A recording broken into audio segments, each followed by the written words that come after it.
Hello guys, today we're gonna review our best pick for platformers. Platformers, like in general, have been such a special genre, you know, like it has a special place Our in... childhood is basically platformers.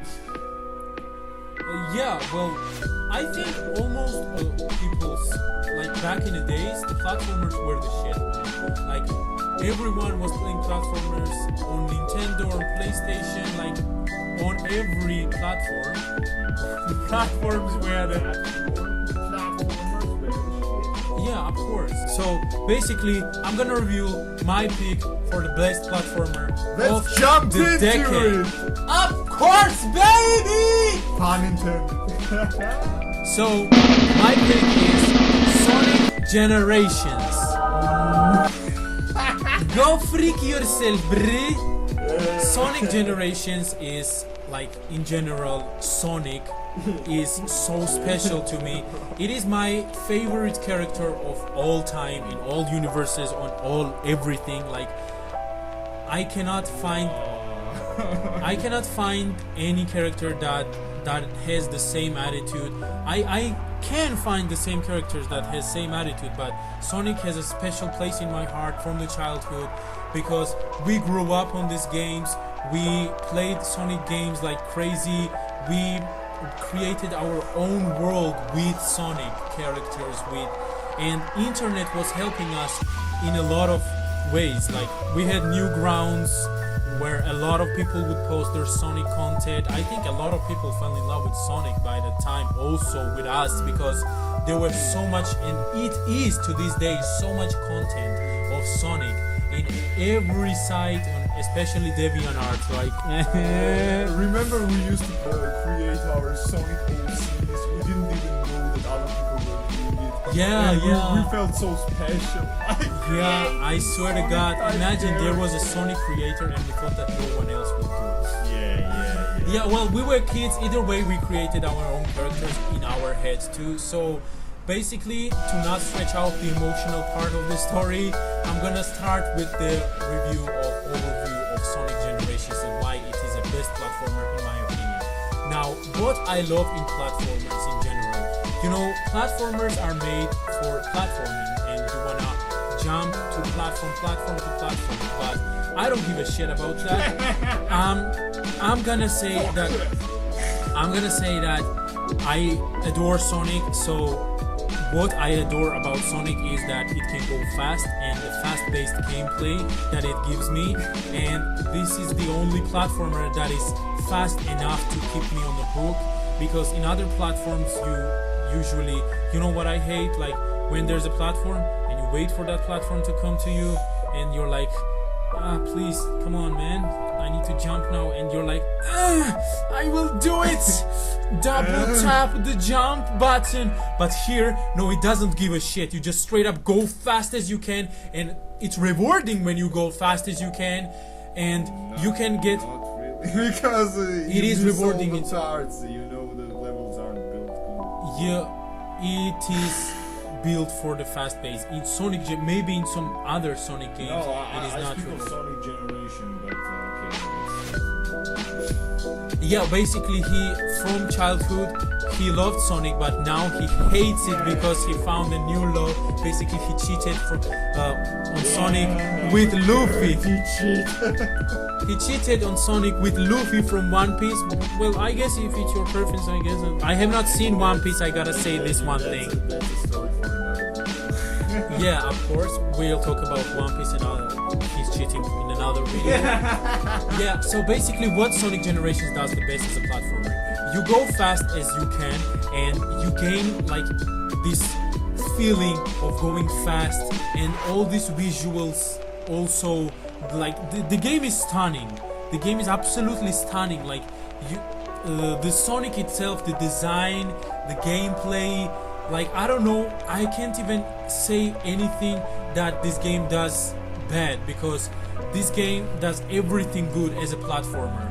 Even though like there's not that much of a platforming sections like as a platformer should have, but I'm totally fine with it because I don't want that experience of a platformer where you're like waiting for a platform to come and you're jumping on it and then waiting while this reaches the other platform and you jump on the other platform while this jumping. Like maybe like there is some parts in the Sonic Generations 2 as a 2D Sonic, but 2D Sonic in the 3D games, like what the fuck are you doing, Sega? Please do not include 2D Sonic in 3D Sonic games. I beg you, you do not need to. There is separate like universe for 2D Sonic, which I totally agree. They're gonna stop milking the saga real quick, man. like please, like do not milk Green Hill Zone, do not milk this 2D Sonic, which is absolutely perfect if he's a part of the character like Sonic's universe, Sonic's 3D Sonic's universe. But you know what would be amazing? Like I don't know, there is a mod, only a mod for this, but please, if you're gonna include 2D Sonic in the 3D Sonic games, include it as a 3D 2D Sonic. Now what I mean by this is you're playing as a 2D Sonic, but you're playing as a, like in 3D. This is absolutely an amazing experience. I have seen it, I have done it like with a mod only, sadly, but it is an amazing experience that every Sonic fan should experience. And by the way, there is also a mod for 2D Sonic. Oh no, it's not a mod actually, it is included in the Sonic Generations. So Sonic 2D Sonic can do a homing attack, which is absolutely game changing. This is such a cool combination and such a cool like add-on to the game that it changes the whole experience. If you're gonna include a 2D Sonic in 3D Sonic games, do this. Otherwise, please do not make us go through these annoying sections, especially the forces. I'm not even gonna mention the forces, but I already did. But I'm just gonna say forces is a failure to all that Sonic Colors, Generations, and Unleashed have built up. All those games have built up and made good. Sonic Forces fucking stepped on it, spit on it, and then vomited on it. This is not how you make a Sonic game. Like, and I have a lot of reasons why it is so bad, but I'm not even gonna mention it. Like, fuck Sonic Forces, and please, next time Sega, you're gonna make a Sonic game, make it look like Sonic Generations, Sonic Unleashed, Sonic Colors. This is the formula we're gonna follow, and please make it fully 3D.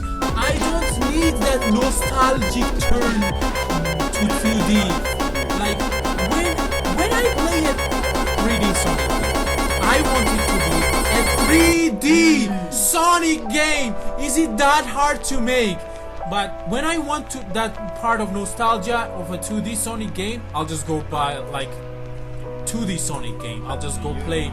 So Sonic Mania, for example, I'll just go play Sonic Mania. Some people really do believe that Sonic doesn't work in 3D and he needs the 2D space. You know, those people can fuck off because this Sonic is made. Those people can buy the other games which are if you want, specifically for yeah, 2D. okay. If you wanna experience 2D Sonic experience, just go experience Sonic Yeah, Mania. I'm Go saying the experience same. all If you're Sonic doing games. 3D, then do the 3D. Then don't half step that shit. Yeah, so basically also why this game is super amazing. It gives you possibly everything that a Sonic fan should crave.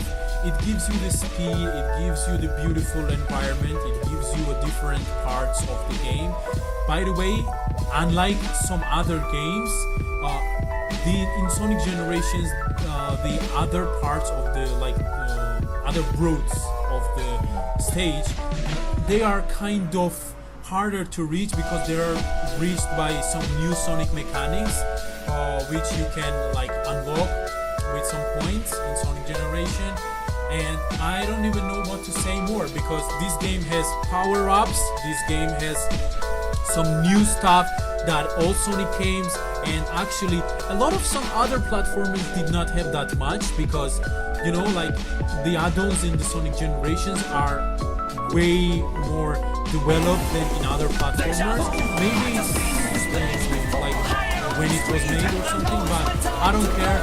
Like, this is absolutely the best platform experience I have experienced this generation, this decade, I mean. And absolutely go play it, go experience it. If you're a Sonic fan, if you're not a Sonic fan, if you want that speed experience, if you want a fast-paced game, a cute platforming fast-paced game, absolutely go experience it.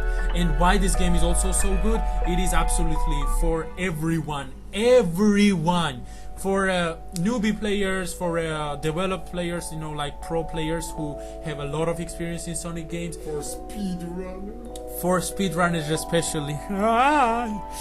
For speed, and with the note of speedrunners, I wanna move to you. Nice Let's segue. move to my friends' Nice best segue. pick of platformer of this decade, which is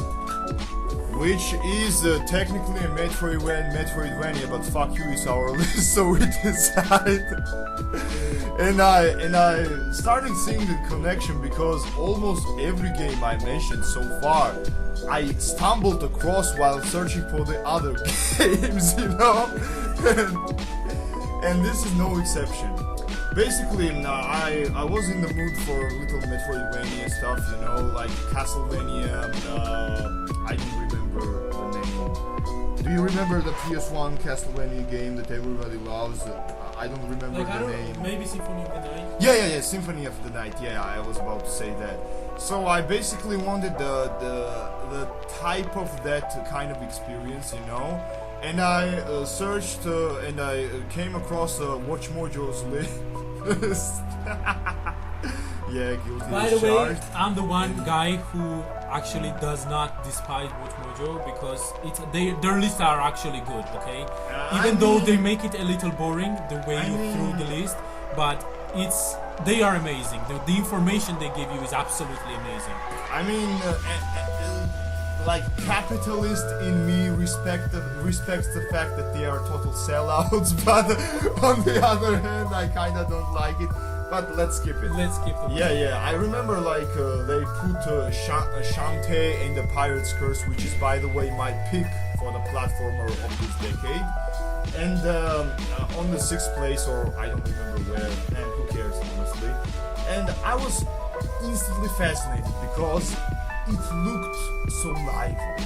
First of all, the game has this pixelated graphics, but the animations are so fluid for the type of graphics that basically I have almost never seen a game which is a with pixelated 2D graphics. Is it like 3D, 2D pixelated? No. It's fully pixelated, but the animations are fucking amazing, by the way. The game is very lively, the characters are phenomenally expressive, by the way. Very, very expressive. And the thing that came into me, I swear to God, your decade, like your games of the decade list feels like... I'm a look, hipster of this list. No, not only a hipster. It feels like you're a kind guy who is like doing these shout-outs to the games that nobody literally plays. Yeah, Like- and that's really saddens me deeply Because you know these days people just want and even huge games. Yeah, I know, yeah, but to my disappointment, like almost nobody is talking about this game.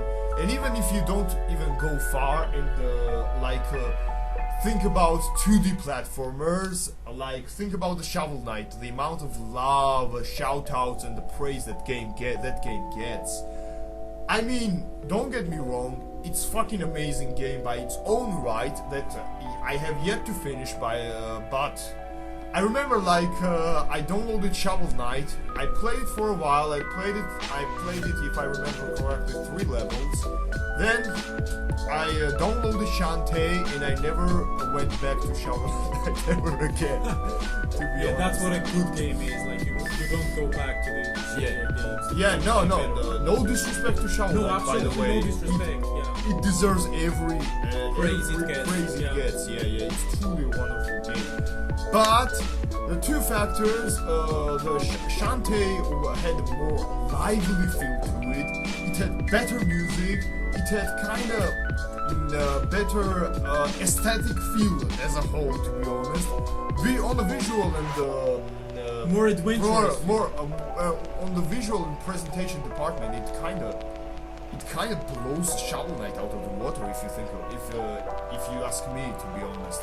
because it's like a Zelda mixed with Metroidvania. It has a hub. You travel to different islands, and on every island there is a dungeon, you know, and each dungeon that you conquer, there is a power up. And by the way, the thing that I also adore the shit out of this game, every power up basically changes the way you play the game, you know? Like every power up is this one little move to your repertoire that is absolutely essential to progress in the future boss battles, which are fucking amazing and are better than they have any right to be, by the way, and in the levels also, because you feel like you're growing, and literally you have more and more moves and ways to traverse the game at your disposal at each and every way you progress.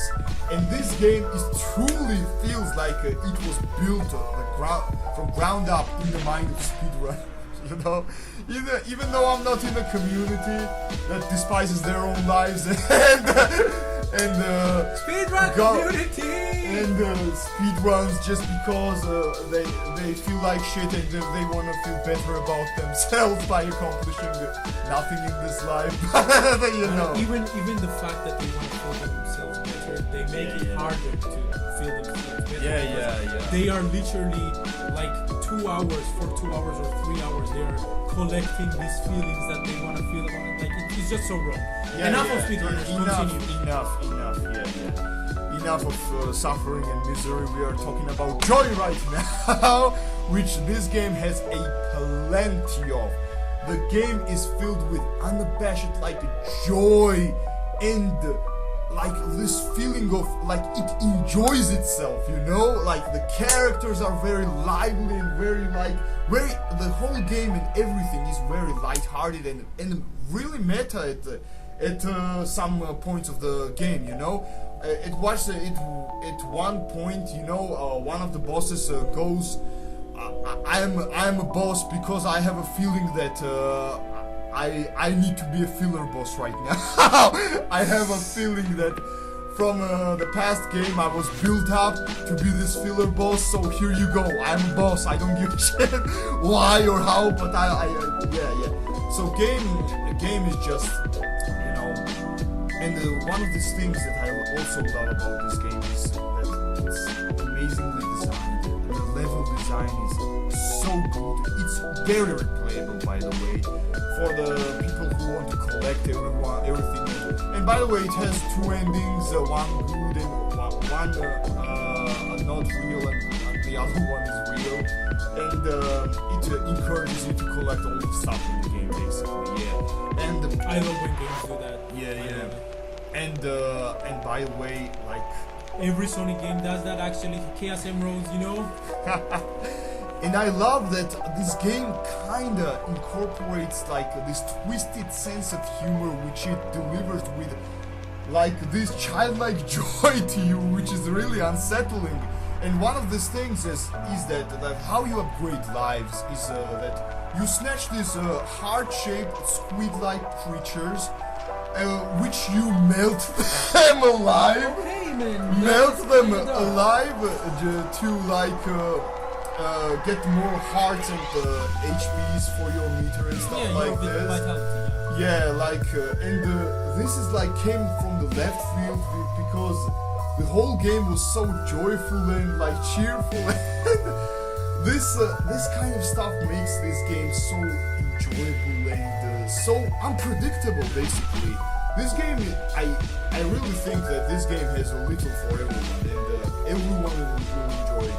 Maybe you kind of get turned off by the pixelated graphics at the beginning, but the stylized and the like art. if you're playing the game for graphics, basically this game is not for you. No. On the contrary, actually, when it comes to pixelized graphics, it's one of the best. It's really like colorful, really expressive, and it really feels like you're playing some cartoon. And I love it. I don't know what else to say. everything basically is perfect in this game, if you ask me. Like, there is no big flaw in this game. Like, pacing is perfect, everything is perfect. Go buy it. I'm signing out. Have a good one. Like and subscribe, and we will keep those games of the decade videos coming, baby. Thank you for watching, and see you guys in the next part. Bye.